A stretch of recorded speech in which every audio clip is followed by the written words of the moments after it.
오늘 하나님께서 저희들에게 주시는 말씀은 사무엘하 20장 3절에서 10절까지의 말씀입니다. 사무엘하 20장 3절에서 10절까지의 말씀. 저와 여러분들이 함께 읽도록 하겠습니다. 다윗이 예루살렘 본궁에 이르러 전에 머물러 왕궁을 지키게 한 후궁 10명을 잡아 별실에 가두고 먹을 것만 주고 그들에게 관계하지 아니하니 그들이 죽는 날까지 갇혀서 생과부로 지내니라. 왕이 아마사에게 이르되 너는 나를 위하여 3일 내로 유다 사람들을 큰 소리로 불러모으되 너도 여기 있으라 하니라. 아마사가 유다 사람들을 모으러 가더니 왕이 정한 길이 지체된지라.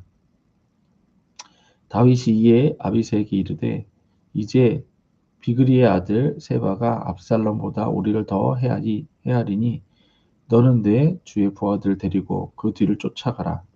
그가 견고한 성읍에 들어가 우리들을 피할까 염려하노라 하매 요압을 따르는 자들과 그렛 사람들과 블렛 사람들과 모든 용사들이 다 아비새를 따라 비그리의 아들 세바를 뒤쫓으려고 예루살렘에 나와 기브온 그 바위 곁에 이르매 아마사가 맞으러 오니 그때 요압이 군복을 입고 띠를 띠고 칼집에 꽂은 칼을 허리에 맸는데 그가 나갈 때에 칼이 빠져 떨어졌더라.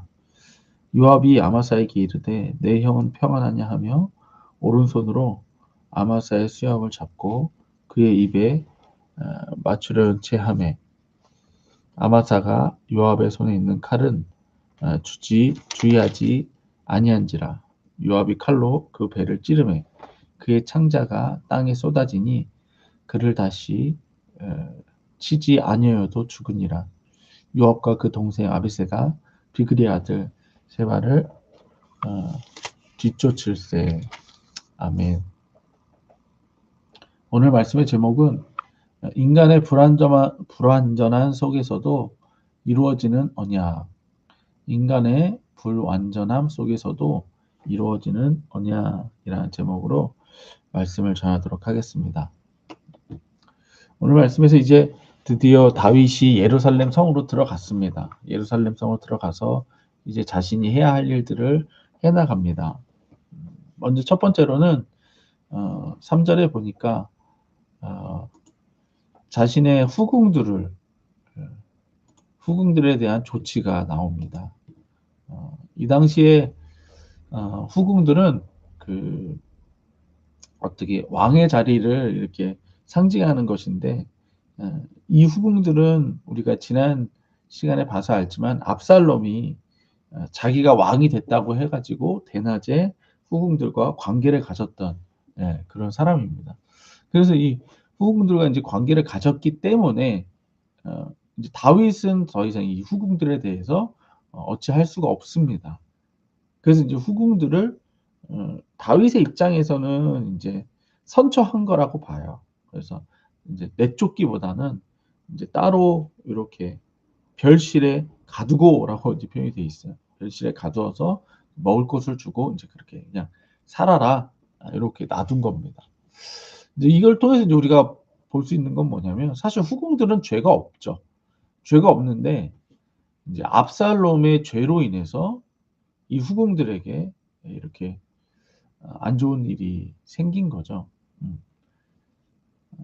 이걸 통해서 이제 우리가 보는 건 뭐냐면 이 죄라고 하는 것은 분명 이렇게 다른 사람들에게까지 좋지 않은 영향들을 끼칠 수가 있다라고 하는 겁니다.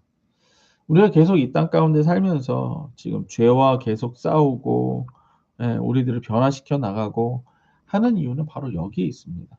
특별히 우리와 또 우리 가정, 우리 자녀들 혹은 우리 배우자, 어머니, 아버지에게 나의 죄가 그 영향력이 가기 때문입니다. 인간은 그렇게 불완전해요. 뭐 앞으로도 계속 보겠지만 인간은 다 불완전합니다. 다 불완전해요. 그 불완전함 때문에 우리는 예수를 붙잡고 사는 겁니다. 근데 사람들이 잊어요. 나의 불완전함을 잊어요. 또 그 불완전함 때문에 나의 주위 사람들에게 좋지 않은 영향을 끼친다는 걸 잊어요. 잊고 삽니다.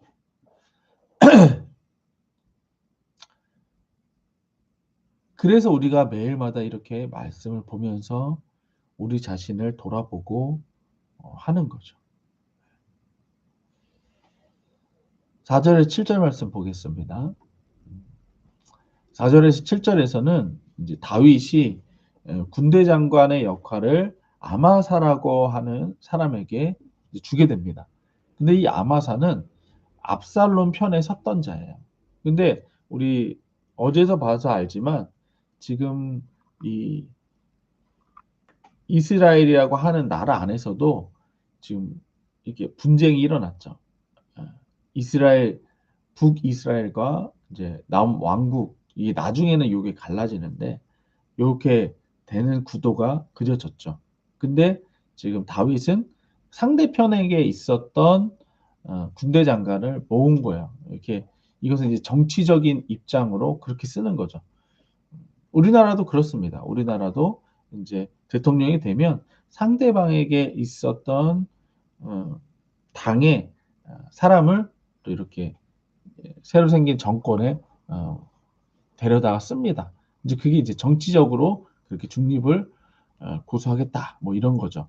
어쨌든 그래서 다윗이 아마사를 불러다가 군대 장관 역할을 줘요. 그래서 유대 사람들을 불러 모아라 이제 이렇게 이야기를 합니다. 오늘 말씀 4절입니다. 왕이 아마사에게 이르되 너는 나를 위하여 3일 내로 유다 사람을 큰 소리로 불러 모으고 너도 여기 있으라 하니라. 그랬더니 아마사가 유다 사람을 모으러 가더니 왕이 정한 길이 지체된지라. 그러니까 아마사한테 3일 만에 사람들을 불러 모아라 했는데 여기 5절 보니까 어떻게 돼 있어요?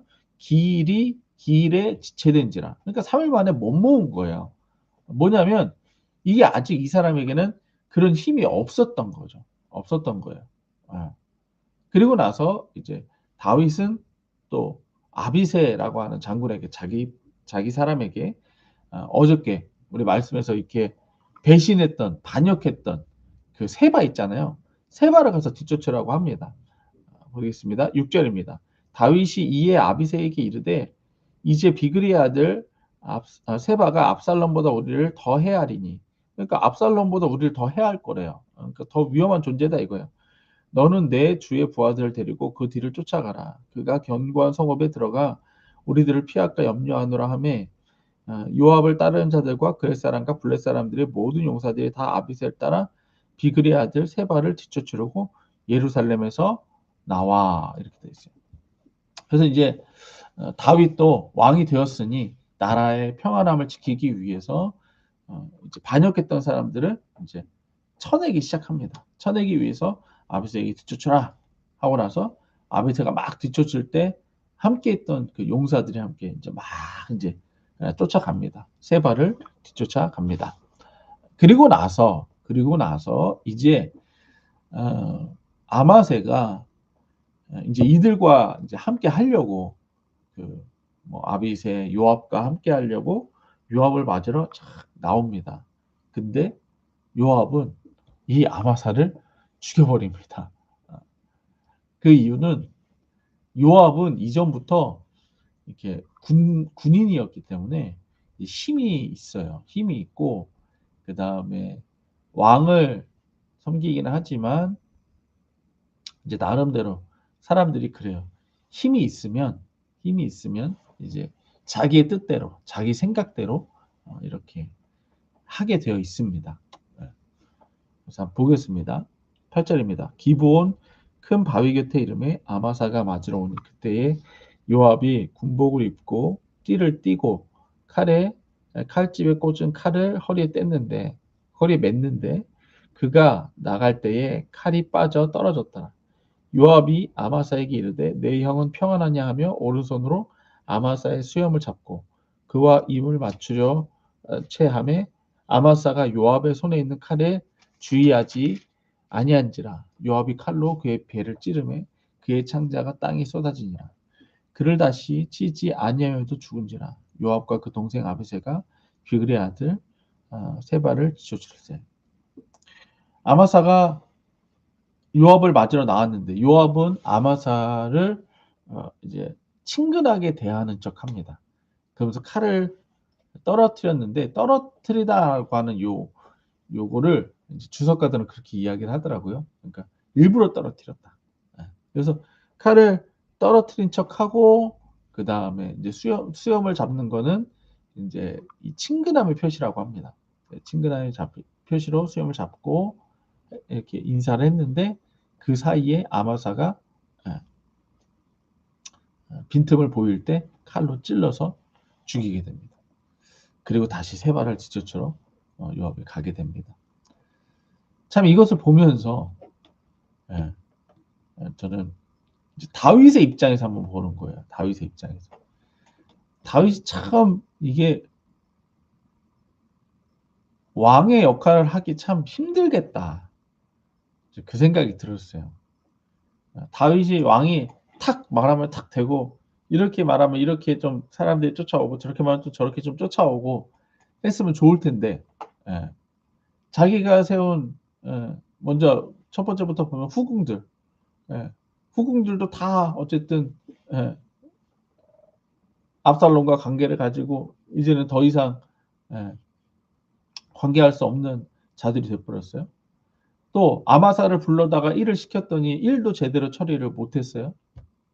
그리고 나서 이제 가서 좀 세 발을 잡아오라고 시켰더니 또 자기들끼리 싸우면서 요압은 아마사를 칼로 찔러 죽였어요. 다윗의 입장에서 봤을 때 참 되는 일이 없는 거예요. 이런 거 보면 그러니까 자기가 생각한 대로 되는 일이 참 없습니다. 그럼에도 불구하고 하나님의 언약은 이루어진다라는 거예요. 어찌됐건 다윗의 후손으로 예수님이 이 땅에 오시고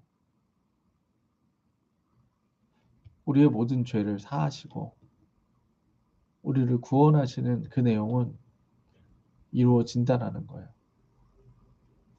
다시 왕의 자리에 올라 나라를 다스리려 하는 다윗의 그 과정들은 쉽지 않습니다. 압살롬의 죄는 후궁들을 불행하게 했습니다. 정치적인 이유로 택한 아마사는 결국 죽게 됩니다. 막강한 힘을 가진 요압은 자신의 뜻대로 행동하려고 합니다. 다윗 왕의 입장에서는 나라를 다스리는 일이 쉽지 않았습니다. 그럼에도 하나님의 언약은 이루어진다라는 것입니다. 불완전한 인간들, 사건들 속에서도 하나님의 언약은 결국 이루어진다는 것입니다.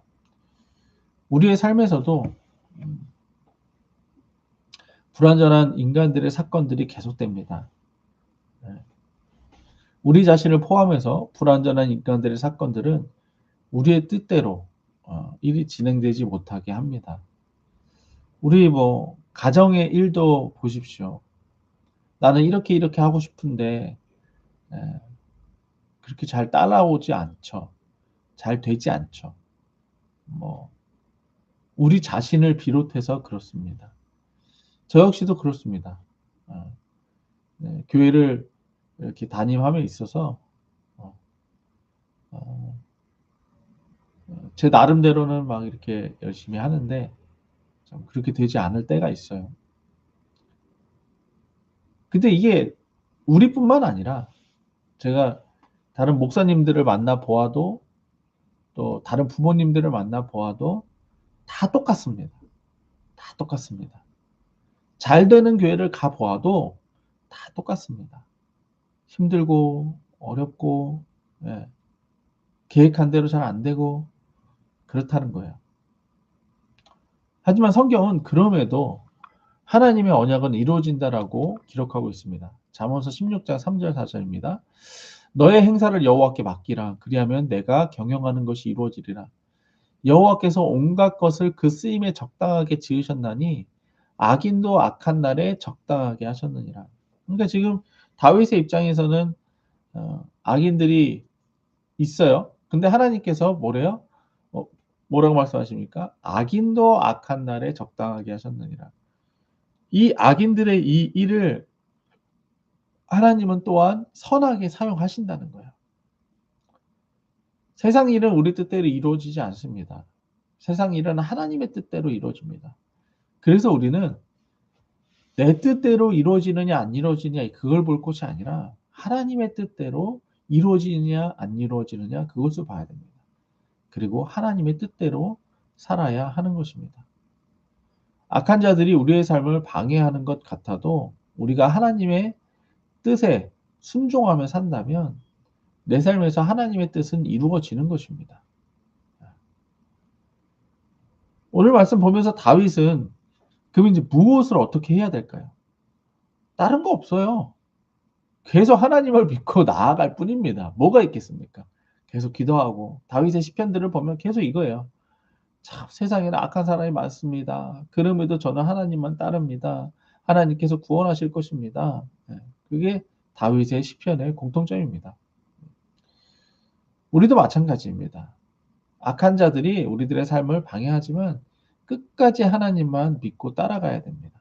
그리고 나를 바꿔가야 돼요. 나의 이 불완전함을 바꿔가야 돼요. 예수님의 그 장성한 분량에까지 이르도록 우리는 바꿔가야 됩니다. 최후의 심판이 있기 전까지는 세상에서 악한 자들은 사라지지 않습니다. 예. 우리가 천국 가는 그날까지 악한 자들은 사라지지 않아요. 악한 일은 계속해서 우리 주변에서 일어날 것입니다. 하지만 이 땅 가운데에서 그 악한 일들 가운데에서도 하나님의 뜻은 반드시 이루어집니다. 불완전한 사람들 속에서도 이루어질 하나님의 뜻을 믿고 따르고 순종할 뿐입니다. 말씀 적용입니다. 불완전한 사람들 속에 나라를 다스리는 다윗의 마음은 어떠했을까요? 예. 아까 말씀드렸던 것처럼 참 착잡했을 겁니다. 힘들고 어려웠을 것이라 생각합니다. 하지만 그 가운데에서도 계속해서 성장해 가고 신앙의 성장해 가고 자신의 불완전함도 발견하고 하는 다윗일 겁니다. 두 번째, 불완전한 우리 가정의 문제를 접하는 우리의 마음은 어떤가요? 예,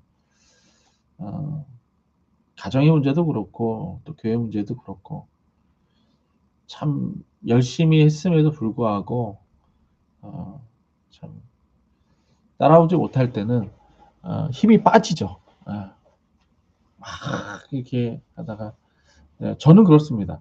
가정의 문제는 뭐 그런데 제가 교회 이렇게 담임을 하면서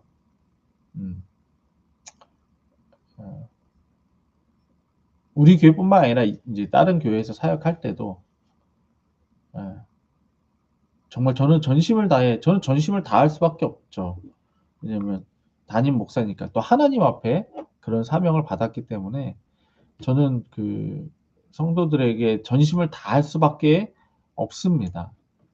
전심을 다해서 예수를 전하고 이런저런 방법을 이렇게 했고 하는데도 힘들 때는 저를 찾습니다. 저를 찾고 막 기도도 받고 하다가 이제 조금 형편이 나아지면 이제 자기 하고 싶은 대로 합니다. 근데 그렇게 하고 싶은 대로 하면 분명히 또 문제가 생길 거거든요. 저는 그걸 알기 때문에 그러면 안 된다고 말을 하지만 그럼에도 불구하고 또 그런 일들이 생깁니다. 그럴 때 이제 제 마음은 어떠냐면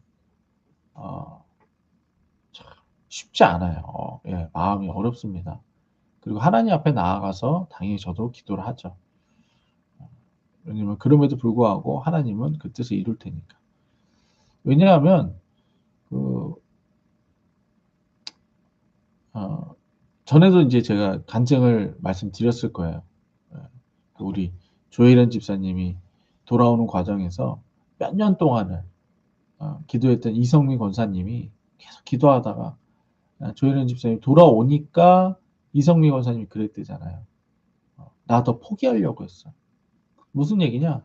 그렇게 변하지 않을 것 같아도 기도를 멈추지 말아야 된다라는 거예요. 왜냐면 하나님의 뜻은 이루어질 거니까. 그러니까 힘들고 어려워도 기도를 멈추지 않는 자들에게 하나님의 언약은 이루어집니다. 그렇기 때문에 저도 제가 제 딴에는 담임 목사인데 예, 기도를 멈출 수가 없죠. 예. 배신한 사람들이 있어도 기도를 멈출 수가 없습니다. 왜? 하나님의 언약을 믿어야지 불완전한 사람을 믿으면 안 됩니다. 불완전한 사람을 볼 게 아니라 예, 언약을 이루시는 하나님을 봐야 됩니다. 예수 그리스도를 봐야 됩니다. 세 번째, 불완전한 사람들 속에서도 하나님의 뜻을 따르는 우리를 보시는 하나님의 마음은 어떠실까요? 예, 이것 때문에 포기를 못하는 겁니다. 이 하나님의 마음 때문에 포기를 못하는 거예요. 정말 세상에는 불완전한 일들이 정말 가득합니다. 정말 가득해요. 예, 정말 그렇습니다. 그럼에도 불구하고 끝까지 하나님을 따르는 나를 보시는 하나님. 예, 물론 저도 불완전하지만 이 불완전한 속에서도 또 하나님을 찾을 때 예, 그것을 하나님이 원하시는 걸 알기 때문에 예, 또 기도하며 나아가는 것입니다. 우리 함께 고백하겠습니다.